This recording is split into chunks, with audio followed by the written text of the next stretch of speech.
tahimik, madiskarte. Walang inaatrasang laban. At higit sa lahat, buo ang loob at walang takot kung nga kumalabit ng gatilyo. Iyan ang reputasyon ng isang birador na tinawag ng marami na pinakamadulas sa kanilang lugar, si Ace Lester Cedeño. Mas kilala sa alias na Paulino. Kahit modernong panahon na at samut-saring CCTV ang nakabantay, bihira siyang mag-iwan ng kalat, bakas o kahit anino. Ngunit isang araw, nawasak ang katahimikan ng kanyang pangalan nang mahuli ang kanilang driver at siya mismo ang kinanta nito. Pero sino nga ba si Ace Lester Dadol Cedeño? Ayon sa salaysay ng isang dating kasamahan, ipinanganak si Ace noong Enero 7, 1988 sa Pagadian City. Lumaki siyang salat sa yaman ngunit sagana sa pagmamahal ng kanyang mga magulang. Ngunit sa kanyang pagbibinata, unti-unti siyang napariwara, nabarkada, nalulong sa kalokohan at nahulog sa maling sistema. Sa edad na 19, napagbintangan siya sa kasong homicide na umano'y hindi niya ginawa. Pinahirapan daw siya para umamin, kaya napilitang akuin ang kasalanan. Nakulong siya ng halos 3 taon bago tuluyang naareglo ang kaso. Paglabas niya, sinubukan niyang magbagong buhay. Nagmahal, nagkapamilya, ngunit dahil sa kanyang record at kakulangan sa edukasyon, napakahirap makahanap ng marangal na trabaho. Hanggang sa isang dating kakosa ang nag-alok sa kanya ng trabaho, isang alok na tuluyan nang nagpasok sa kanya sa mundo ng mga birador.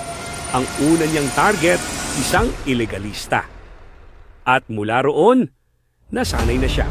Karamihan ng kanyang tinumba ay mga kriminal, manyakis, ilegalista at birador ding kagaya niya.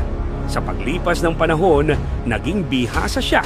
Kalkulado ang bawat galaw, malinis magtrabaho at halos hindi maipasok sa radar ng pulisya. Hanggang sa isang pagkakamali, nahuli ang kanilang driver sa ibang lakad at ikinanta siya.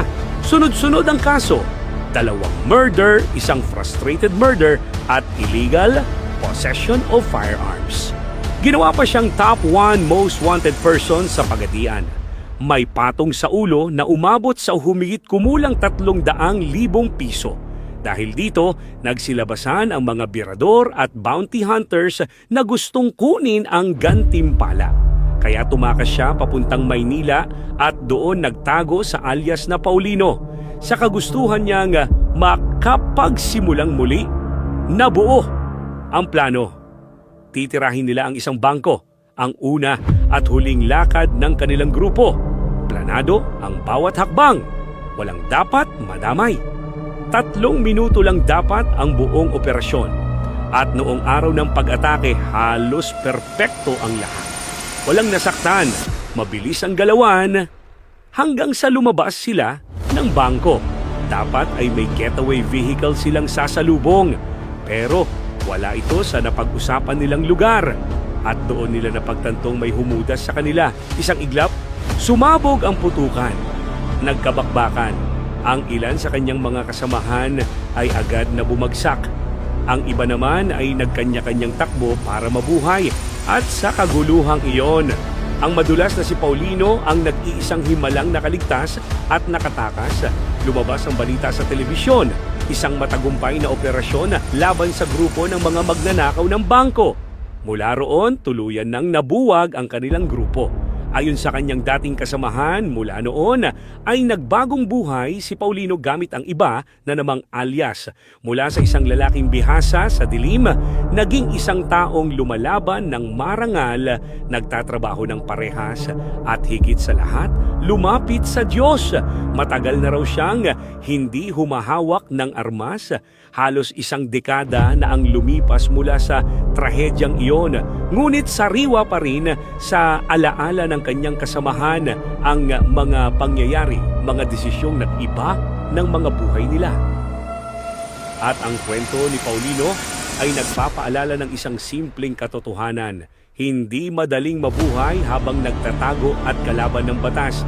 Malaya ka ngayon, oo, pero hindi mo kailanman alam kung ano ang naghihintay sa iyo bukas.